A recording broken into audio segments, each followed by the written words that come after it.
इस द्वारिका में भगवान की एक एकांतिक अटारी है, एक छत है।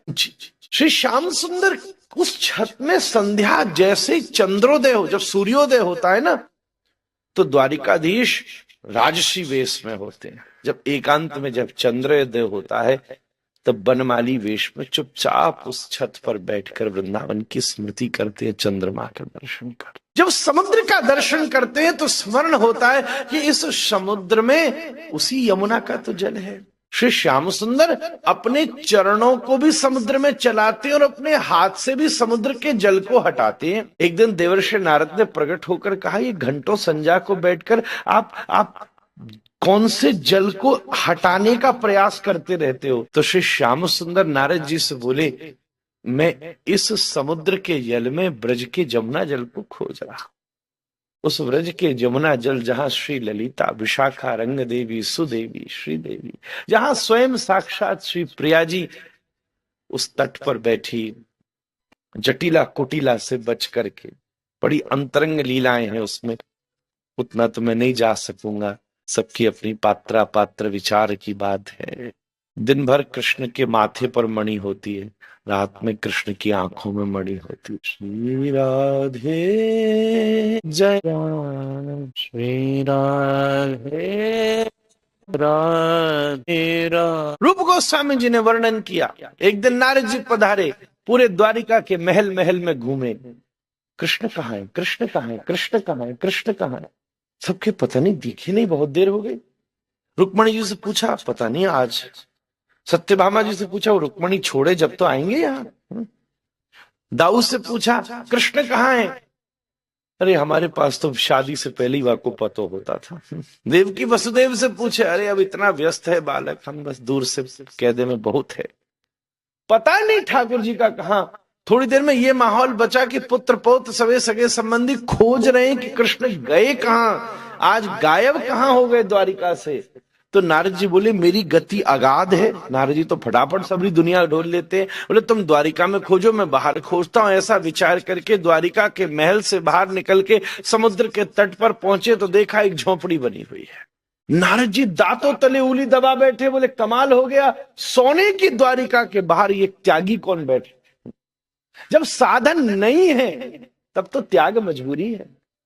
साधनों को होते हुए छोड़ दे वही तो त्यागी है महाराज। साधन ही नहीं तो मजबूरी है, त्याग क्या है? साधन के होते छोड़ दे तब त्यागी है। ये कौन है महात्मा?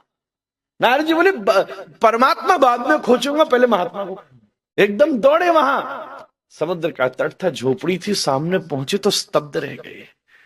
झीनी सी वेशभूषा, पीतांबरी शरीर में, ऊपर एक हल्का सा दुपट्टा, दिव्य मोती की माला गले में, छोटी सी मोती की कौंधनी कमर में, बड़े हल्के हल्के से नूपुर चरणों में, ओलाई जैसा दर्शन, मोर पंख माथे पर, आंख बंद करे कृष्ण बैठे हैं।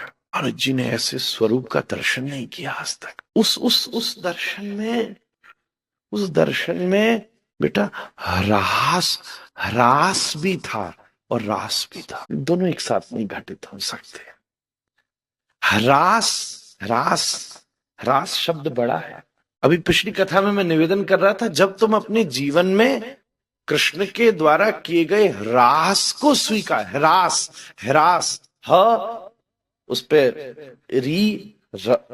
रास स, जब उनके रास का मतलब सब गड़बड़ बिगड़ जाने, रास हो गया भाई ये तो। जब तुम अपने जीवन के रास को स्वीकार कर लेते हो, तब हाथ पकड़ के गोविंद रास में प्रवेश करा सकते हो।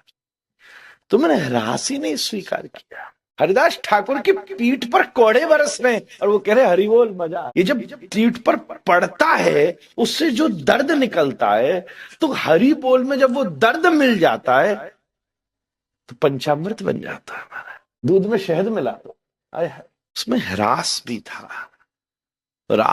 था। आंखें बंद हैं, गंभीर कृष्ण बैठे हैं, समुद्र की दिव्य लहरें आ रही हैं। वो लहरें आती आती उस कुटिया के पास, श्री कृष्ण का एक चरण नीचे है, बस वहां स्पर्श करती, दिव्य हवा चल रही है। उस हवा में वो मोर पंख ऊपर हिल रहा है, तो मोर पंख के एक एक पंख का जो धुरी है वो अलग अलग कांप रही है। ऐसा लग रहा है कि मन में रास चल रहा है। आंखों में हरास चल रहा। नारद जी चौंके, ये क्या है, हिम्मत नहीं हो रही, क्या करूं। भोलेनाथ बुला लिए, ब्रह्मा जी बुला लिए, सब देवता बुला लिए, जहां जहां बस में थी। बोले अभी तक की हमारी गणित फेल हो गई। हमने सोचा था पूरे ब्रह्मांड का पति यही है, सब इसका ध्यान करते हैं, भाई इससे भी ऊपर कोई है। सारे अभी तक जो व्याख्या की थी सब गड़बड़ हो गई है भैया, सब मामला समाप्त, इससे भी ऊपर कोई है, अब कैसे पता चले। सबसे कही तुम देखो। बोले बोले कृष्ण के ध्यान में प्रवेश करने की सामर्थ्य किसी के नहीं है।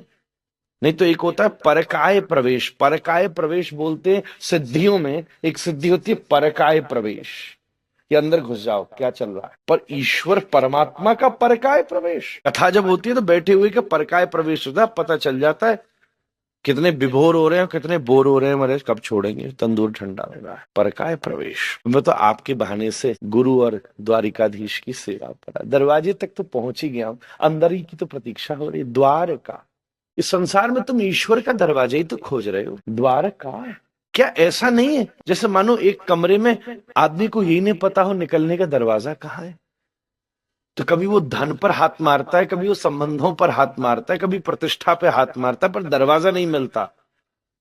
पर जिस दिन एक दरवाजे पर हाथ लगता है कि वो खुल जाएगा और इस जगत के बंधन से मुक्त होकर सामने पहुंच जाए परमार्थ के रास्ते पर, कैवल्य के रास्ते पर, उसी धक्के को और उसी दरवाजे को द्वारिकापुरी। भोलेनाथ बोले सुनो, ये बीच बीच में कुछ बोलते हैं, तुम देखो कौन है ये, बोलते हैं कुछ, ये कुछ बोल रहे हैं। नारद जी ने अपनी बीणा धरी, माला आला उतारी, कुछ खनक न जाए, कोई आवाज न हो जाए, सब उतार के पाम के पायल पर सब उतार के बाहर रीति मंद्र मंद्र गति से श्री देवर्षि ने प्रवेश किया। हा, श्री कृष्ण के अंग की दिव्य सुगंध ऐसी प्रतीत होती थी, वृंदावन के वैजयंती 5 पुष्पों की दिव्य सुगंध कुंजों से निकल कर आ रही हो। पास आकर के बैठे, दिव्य श्वास चल रही थी। ठीक मुख के पास जैसे ही कान पहुंचा तो नारद जी पाषाणवत हो गए, कानों में आवाज पहुंची, श्री राधे